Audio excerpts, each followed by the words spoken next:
Cerita ini terjadi sekitar tahun 2012, atau tepatnya sekitar 4 tahun lalu sejak tulisan ini dibuat. Pada saat itu lembaga bimbingan belajar masih menempati bangunan lama yang masih tetap satu area ruko dengan bangunan yang baru. Letak bangunan lama hanya berjarak sekitar 10 hingga 15 meter. Lembaga bimbingan belajar ini terletak di bilangan Bintaro.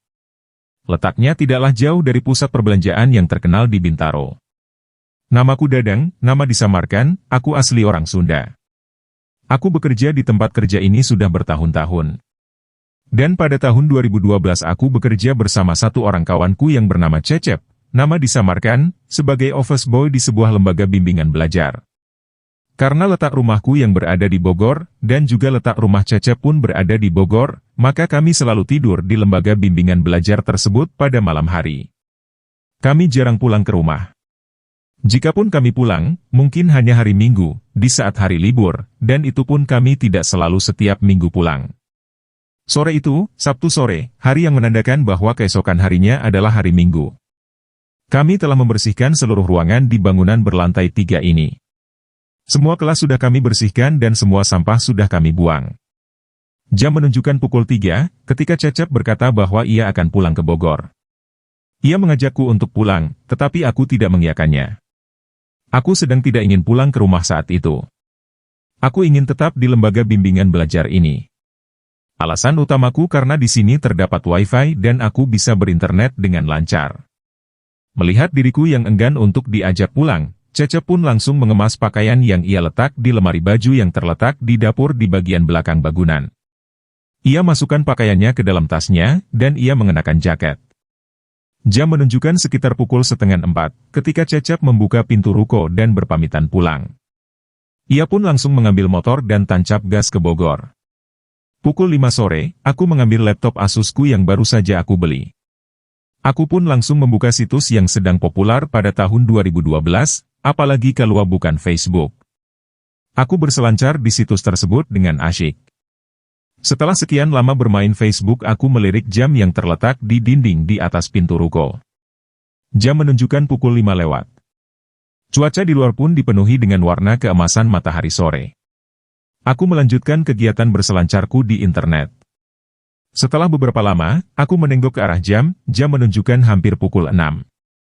Adzan berkumandang, aku menghentikan kegiatanku untuk menunaikan kewajibanku yaitu sholat. Tak membutuhkan waktu lama bagiku untuk menunaikan ibadah, kurang dari 10 menit aku sudah kembali duduk di meja dan menghadap ke arah laptop. Malam mulai datang, langit di luar pun berubah dari warna biru tua menjadi gelap. Aku memutuskan untuk menutup pintu ruko. Aku menarik pintu pertama yang terasa agak berat. Bunyi yang dihasilkan gesekan pintu yang terbuat dari bahan seperti besi ringan tersebut dengan lantai agak cumiakan telinga. Setelah pintu pertama tertutup, aku pun menutup pintu kedua yang bentuknya jauh lebih kecil dari pintu pertama dan menguncinya. Krek, bunyi itu menandakan pintu telah terkunci dan aku biarkan kunci tergantung di pintu. Tiba-tiba bunyi sesuatu dating dari laptopku. Aku bergegas menghampiri laptopku dan benar saja, satu notifikasi muncul dari facebookku. Aku pun kembali disibukkan dengan berinternet. Aku sedang asyik berfacebook ketika tiba-tiba aku mencium sesuatu mirip seperti terasi busuk yang menyeruak masuk ke lubang hidungku. Aku pun berhenti sejenak dari kesibukanku sambil berpikir jika aku lupa membuang sampah. Aku pun beranjak dari tempat dudukku dan memeriksa bagian belakang, tepatnya ruangan dapur dan aku tidak menemukan sampah yang belum terbuang. Aku pun kembali duduk dengan perasaan sedikit bingung. Bau terasi busuk tidak menghilang setelah beberapa saat. Malahan, baunya semakin menusuk. Perasaanku mulai tidak enak. Aku pun memutuskan untuk melupakannya dan kembali berselancar. Kurang dari 10 menit tiba-tiba tengkuku terasa berat seperti ada yang menindihnya. Kepalaku pun juga terasa pusing. Aku yang masih dalam posisi mata melihat laptop, tiba-tiba saja menangkap bayangan di kursi yang biasanya dipakai oleh siswa untuk duduk berdiskusi dengan pengajar bimbel. Kursi tersebut adalah kursi sofa, dan terletak sejajar dengan pandangan mata, di sebelah rak buku. Aku melihat samar-samar sosok seseorang sedang duduk di sofa tersebut. Tak jelas sosok seperti apa karena tiba-tiba saja aku tak berani melihat ke arah sofa tersebut. Perasaan takut tiba-tiba saja muncul dan perasaan itu cukup membuatku untuk tetap menatap layar laptop. Aku melirik bagian bawah layar laptop. Waktu menunjukkan hampir pukul 10 malam.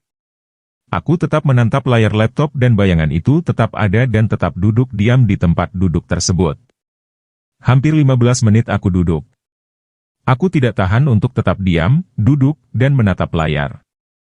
Aku pun memberanikan diri untuk melihat ke arah sofa tersebut. Aku beristighfar, dan kemudian aku melihat ke arah sofa. Duh! Detak jantungku bertambah cepat dan keringat dingin langsung turun deras. Apa yang kulihat benar-benar sangat menakutkan. Di ujung ruangan aku melihat sesosok wanita yang duduk menunduk dengan rambut terurai ke depan. Baju wanita tersebut terlihat kumuh berwarna coklat, dan ia duduk diam tak bergerak sedikit pun. Aku pun langsung menunduk setelah aku mengetahui sosok apa yang duduk di sofa tersebut. Pikiranku kacau balau, aku tak tahu mau berbuat apa. Setelah diam beberapa saat, aku pun memutuskan untuk pulang. Pulang berarti aku harus mengambil jaket dan baju-bajuku di ruangan belakang. Dan pergi ke ruangan tersebut aku berarti harus melewati sofa tersebut. Aku berdiri dengan kaki yang bergetar dengan hebat. Dengan memberanikan diri dan terus beristighfar aku berjalan melewati sofa tersebut. Semakin mendekati sofa tersebut, bau terasi busuk semakin tajam. Aku melewati depan sofa tersebut, aku sudah siap apabila sosok tersebut tiba-tiba saja bergerak dan menyerangku. Tapi saat aku melewatinya, sosok tersebut tetap saja diam. Aku pun langsung berjalan secepat mungkin ke arah ruangan belakang dan memasukkan baju secepat mungkin. Selesai memasukkan baju, aku memakai jaket dan celana jeans dan langsung ke ruangan depan. Dan ketika aku sampai di ruangan depan, aku melihat sosok tersebut masih saja diam tertunduk dengan posisi yang tidak berubah sedikit pun. Aku langsung saja berjalan menuju meja di mana laptopku tadi terletak. Aku menutup laptop tersebut tanpa mematikannya, dan langsung aku masukkan ke dalam tas. Aku langsung membuka kunci pintu. Terasa susah karena aku harus membuka dengan tangan yang bergetar. Setelah berhasil terbuka, aku langsung membuka pintu selanjutnya tanpa lupa mengunci pintu kedua. Sesaat sebelum pintu pertama aku tutup, aku sempat melirik ke arah sofa untuk memastikan apa yang sosok tersebut perbuat. Dan saat aku melirik, sosok tersebut tetap saja diam. Aku tidak ingin berlama-lama, aku pun langsung mengunci pintu ruko tersebut dan langsung tancap gas ke rumahku di daerah Bogor.